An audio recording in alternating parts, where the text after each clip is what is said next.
You are listening to Freedomizer Radio, where Freedomizers freedomize freedom. All right, we are back. Blake the Eccentric, along with Brian the Brain Engelman of the New American Media. This is the Eccentric Perspective on Freedomizer Radio. And yes, we do have Ben Swann on the line here. Let me give a quick introduction here, which I've paraphrased out of his bio. He has spent 14 years working as a journalist in broadcast news, beginning his career as a news photographer and moving up the ladder to reporter, morning anchor reporter, primetime anchor reporter, and along the way he has won 2 Emmy Awards and 2 Edward R. Murrow Awards. And for a number of years, he covered Mexico's drug war until he realized that the national media was not interested in the truth of what was happening in Mexico or the problems associated with the failed war on drugs in the United States. So in 2010, he moved to Cincinnati to take a primetime anchor job with WXIX, where he became the producer, writer, and anchor of a segment called Reality Check. And it was while covering the 2012 Republican presidential primary that he began to confront the problems of the American electoral process, the stranglehold of America's two-party system, and the suppression of voters' choices by mainstream media. He then became the first journalist in the nation to confront President Barack Obama directly in an interview about the constitutionality of his kill list, and the only journalist to confront Mitt Romney about the railroading of duly elected delegates during the 2012 Republican National Convention. And thanks to passionate following, his work has become an internet phenomenon with over 10 million views in over 140 countries. All right, so with that being said, let's welcome Ben. Ben, do we have you on? Yeah, thanks, guys. That was a great introduction. Couldn't have said it better if I wrote it myself. Good thing you did in advance, Ben. No, it's been a while since I've talked with you. I brought you on one of our shows back on, it was right after your Cincinnati conversation, and I was just so impressed. In 5 minutes, you just hit him, President Obama, that is. You hit him with the relevant questions that I wished everybody else was asking, and it's been too long since we've talked, and it's good to have you over here. So it's great to Blake, be on. Yeah, Blake, what do you want to lead with here? I know you've been thinking about a few things you've wanted to ask Ben for a while now. Well, yeah, we're excited to have you here, and we wanted to discuss your new project here, the Truth in Media project. I know you'd like to promote that, and we salute your efforts. I know Brian and I are always trying to think of ways of what we can do to do more, and we really like these developments here. So, what can you tell us about your new project?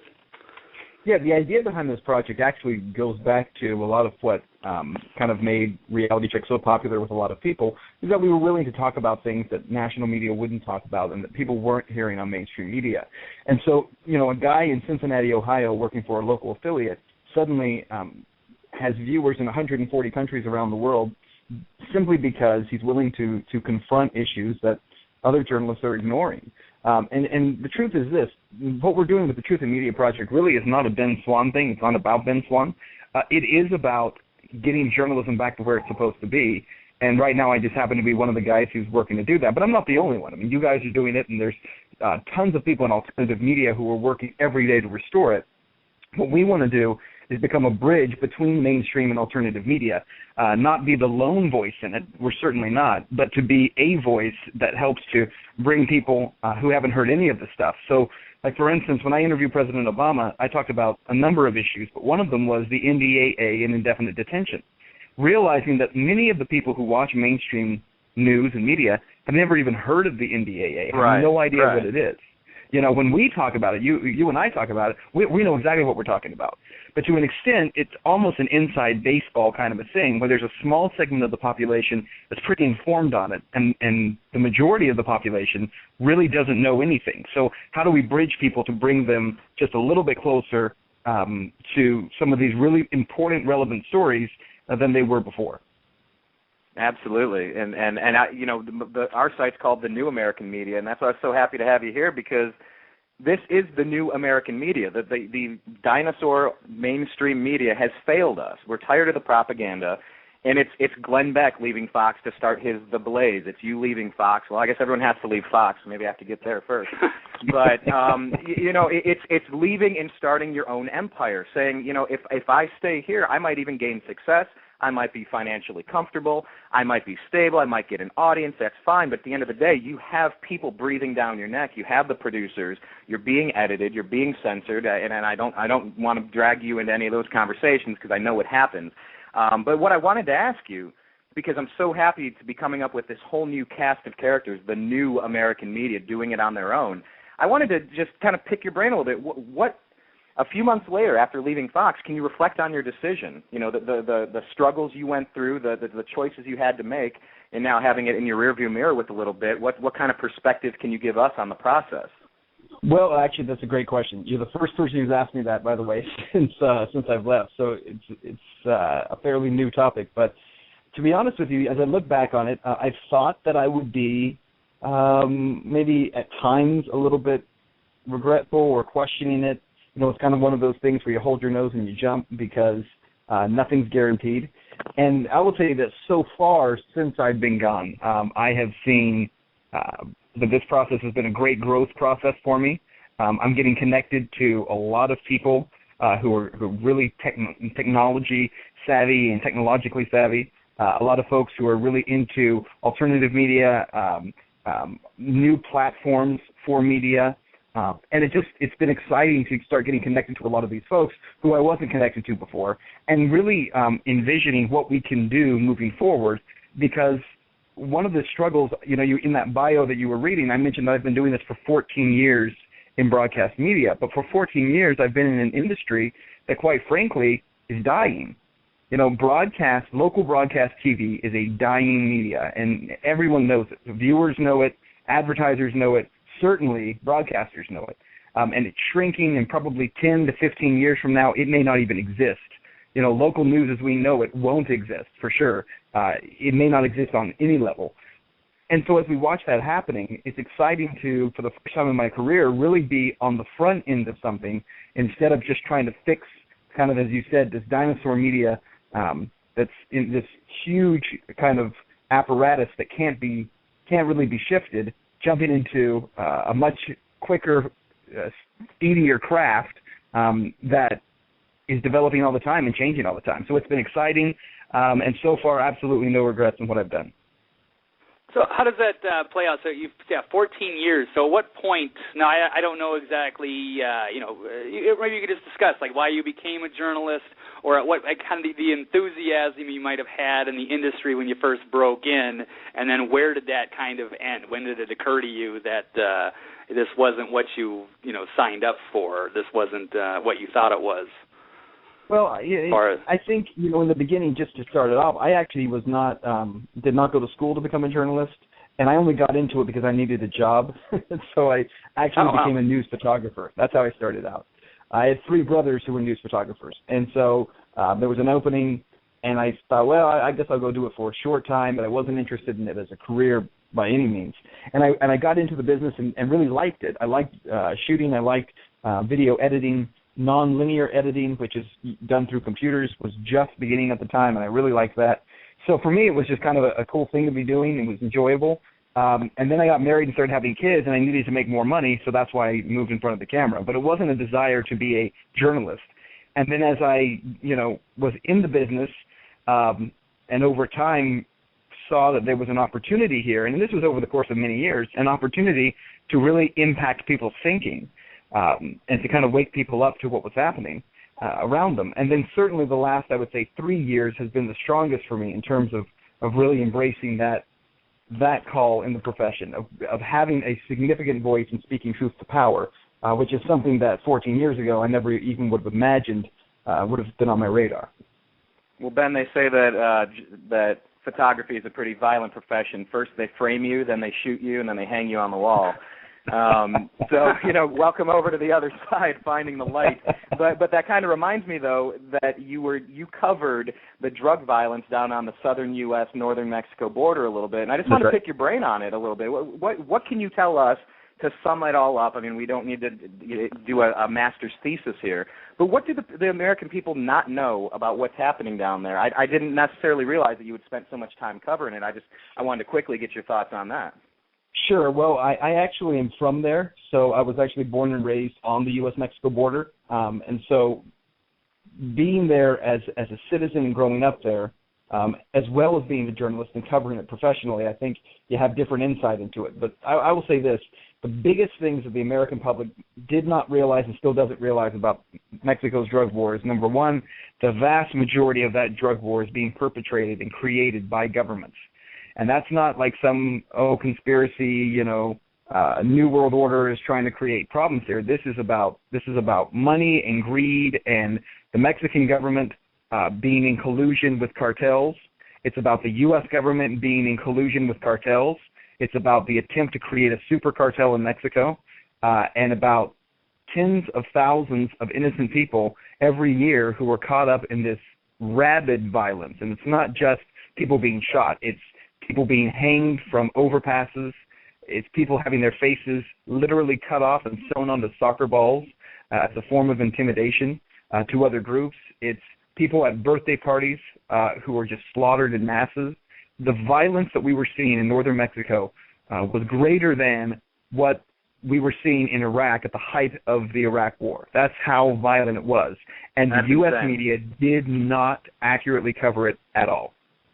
At all. That is insane. Well, what happens? What, I don't know if you don't have to give out all the details that go on behind the scenes, but I'm kind of curious of what you could say. Like if you caught all this information and you want to bring it out to the public, and then what are the obstacles that people run into as somebody who's been in the media? Well, I think one of the problems is that you can't say that. No, I think down on the border we talk about it. So on the border, a lot of the affiliate stations would talk about the violence. Some more than others. Certainly the station I was at, which at the time was an NBC affiliate, we talked about it more so than anyone because I was the one reporting on it, and I was anchoring a newscast down there. And we really pushed the envelope on it in what we would talk about, what we would share. But I think the problem was trying to get this information up to the networks and share with them this is what's happening. And for a time, right around 2008, 2009, there was a lot more national coverage of it, and it was all wrong. I mean, everything that was being said was really kind of sweeping under the rug the fact that government was involved. You would see stories. Look, where are you guys located, by the way?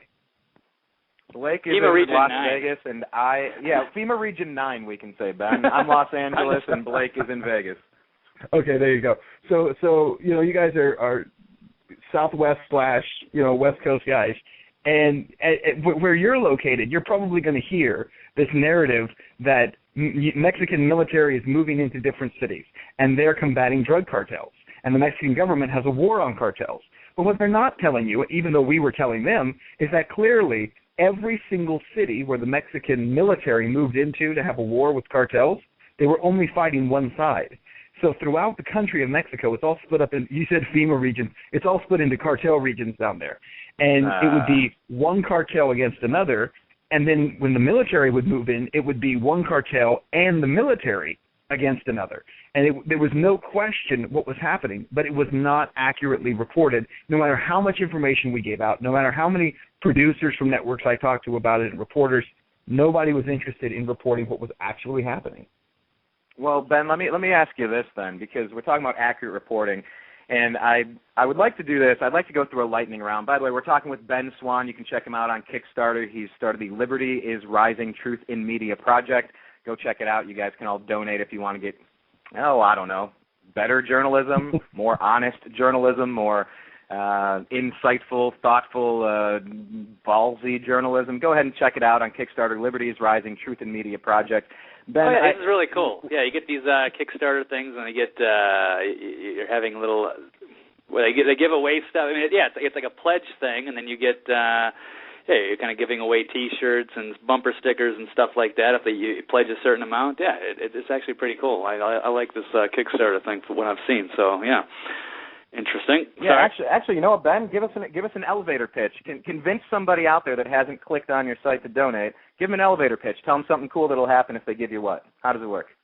Well, the way it works is there are rewards as part of it. So depending on how much you give, certainly you get things anywhere from, as you said, bumper stickers. You can get a PDF for every single full disclosure episode we create. We'll send you a PDF and a video digital version of it that you'll be able to have for your own library, collect them. And then on top of that, as we go along, you can actually be an executive producer, get an executive producer credit on some of these episodes that air. all the way up to, and the biggest one is you can actually come out. We'll fly you out to Chicago, and you can hang out with us when we shoot episodes, and we'll play video games and stuff like that. So when I say video games, I mean like Street Fighter, because that's the only one I'm still good at. Nice. So is that you've relocated out of Cincinnati over to Chicago now? Is that the deal? I'm still in Cincinnati, but we do our production in Chicago. Oh, so okay, the production company is Victor Studios in Chicago. Okay. Well, here's what I want to do, because we're talking about. You know, when you see the Mexican cartels and they see, you know, the military goes and sides with one batch of bad guys, and we're talking about telling truth in media. I got a little rapid fire thing. It's been so long since I talked to you. I don't know if it was August, September, October, whenever you met with President Obama in Cincinnati. But I just want to do a rapid fire right now because we only have you for a little bit of time. I just want to throw some of these topics out there, and I would like you to reply in a Twitter response. Bullet points, 144 characters or less. Just give me a couple thoughts on each topic, and I want to bounce through a bunch of things. Are you down for this? Let's try to do it. I'm long-winded, so I'll try. Well, I know. This is a challenge for me as well. Thoughts on journalist Michael Hastings' car exploding in a one-car crash in Los Angeles a week and a half ago? I think anyone who buys the official story is drinking Kool-Aid. The IRS targeting political opponents. Can I do that in two? First one, I broke the story nationally 1 year ago. Hashtag got there first. Second right, one. that's right in your backyard, yeah. Nice. Yes. Second one, IRS now going to adequately run Obamacare, question mark, hashtag give me a break. And what happened in Benghazi, Ben? To understand Benghazi, just watch what's happening in Syria now. I'll get to Syria in a second. Give me your thoughts on Egypt with them ousting their president yesterday. Watch it closely. Anytime military is running the country, it may not be a good thing, but neither is Muslim Brotherhood, so. Our question of the day that we led with earlier in the program, could you envision a U.S. military ousting a sitting president in this country? No. And how do you fix the failed drug war? Legalize pot. Thoughts on Edward Snowden? Hero, but distraction from the real issue. And then I would put a link, which is www.benswann.com. Look for my story on the NSA's criminal activity. We'll explain why what the NSA was doing and is doing is a crime. More than 144 characters, but I had to say it. And I saw you talking about the five, and I saw that episode too, where they're going back and forth, just talking about how big of a traitor he is. And I said, yeah, this is ridiculous. Okay, thoughts on with a little bit of perspective now. Thoughts on the Boston bombing, or the two FBI agents that fell out of a helicopter, or any thoughts on Boston bombing in general? Was the first mainstream reporter to say, watch the FBI on the Boston bombing case. How much did they know in advance? Got smeared for that, but it comes out that the FBI was already talking to these guys well in advance of this bombing. So I think there's a lot of questions there. Well, a lot of questions about what the FBI knew and whether or not these guys were patsies set up in all of this. And any thoughts on the third suspect getting shot to death? I would say most underreported major story in the country. Wow. All right, I'm going to circle that one as a little reminder that I'm onto something there. Okay, Breitbart, Aaron Schwartz, Michael Hastings, James Rosen, Cheryl Atkinson, Amber Lyon, Glenn Greenwald. What do they have in common, and why is it important? What do they have in common? They're all dissenters. Start there. And some are alive and some are dead. So yeah, hopefully we don't get them all in common in that way. Yeah, just a quick nutshell. Yeah, what do you think about Breitbart? Breitbart, Aaron Schwartz, and Hastings. Do you think that there's foul play involved in all of them, or I think you have to look at what family's saying. So Breitbart, I don't know. I mean, what the situation was there. It certainly it's very strange. Yeah, he died of a heart attack. Yeah, they think a few weeks. They got like a few weeks to get an autopsy result, and they knew within like an hour that he had a heart attack, and he was a few hours away from releasing damaging information on the president. And he had like recently, I think, even met with the Ayers family, and then of course to tie that also that his coroner dies a few weeks later from arsenic poisoning, which is this was right after the NDAA was enacted. So. Yeah, let me rephrase the question then for you, Ben. Do you feel as though there is a war on journalists and truth tellers in America today? Absolutely. And do you feel any how do you cope with that? Because a lot of people on the radio, a lot of people online are even scared to type things in now, scared to send emails, scared to have conversations. What keeps you brave each day when you look around and see suspicious things that should probably give you cause for concern?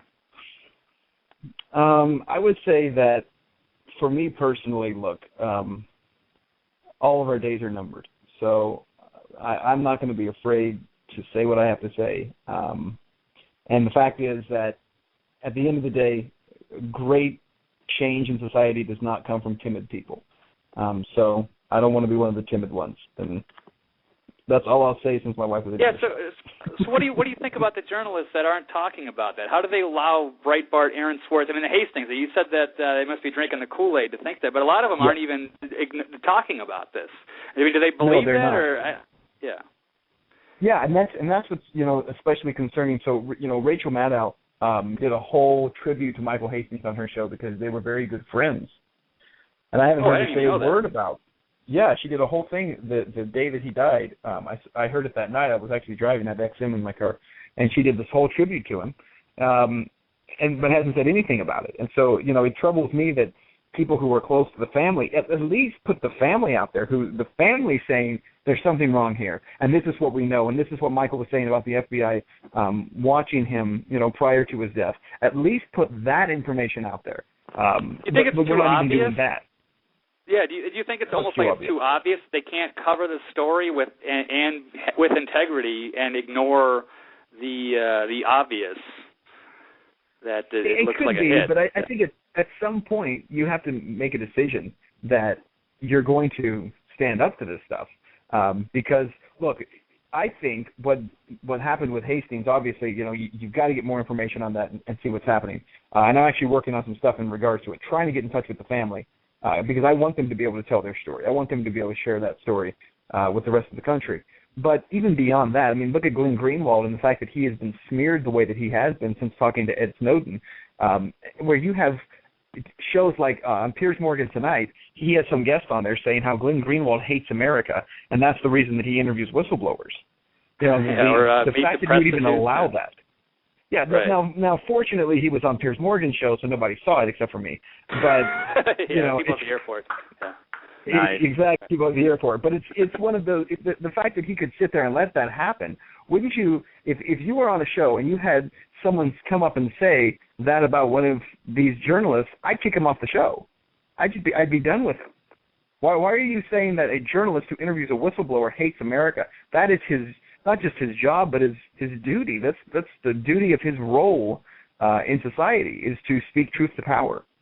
Yeah, well, Ben, let me try to. Great point. Well, we didn't think that David Gregory also at the same time, and then you look at both who David Gregory is, who Piers Morgan. I mean, these guys are they're jokes. They're not real journalists. One's a tabloid hack, and the other one, So it's all tabloid. Where you listen to these, So their credibility is in question. But they have. Right, but what they're doing is it's not even so much their credibility, I think, as it is just putting the idea out into the mainstream. And so people hear it and begin to process it a little bit, and it becomes kind of groupthink, and then all of a sudden it's groupthink. Well, reporters who do this, they're just stirring the pot because they hate America. They're anti-America. And it's unbelievable to me. Well, Ben, let me do this. Twitter, very quick answers, Twitter style, 144 characters. We have like 2 minutes left, and I want to give you one more chance to pitch your project again. Thoughts on any gun restrictions in this country? They're unconstitutional. And thoughts on Syria and what we're doing there?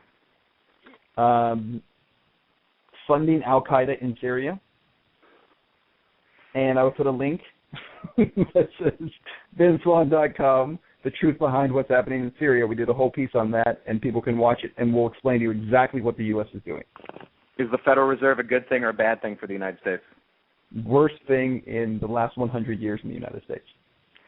Can the two-party American system continue any further? It will be broken.